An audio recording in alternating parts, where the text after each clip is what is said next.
জোড়া ব্রিজের সংযোগটি 2-3 ঘন্টা ধরে ডাউন। এখানে ফল্ট পাওয়া গেছে, এখানে আগুন ধরে তারটা পুড়ে গেছে, এখানে জুমে আগুন দেওয়াতে তারটা পুরা গলে গেছে। আর এখানে কাজ চলমান আছে। এদিকে একটা বোতল জোড়া দিতে হয়েছে এবং কি এখানে একটা জোড়া দিতে হইতেছে। মেন ফাইবার পুড়ে গেছে। জোড়া ব্রিজের প্রায় 30টার মতো লাইন বন্ধ।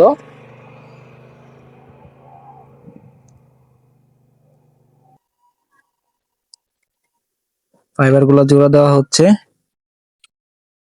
কিছুক্ষণের ভিতরে এদিকের সংযোগ সব অন হয়ে যাবে।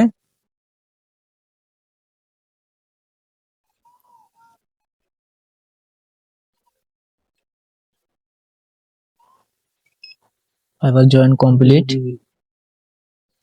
সমস্যা নেই, সমস্যা নেই, ঠিক আছে।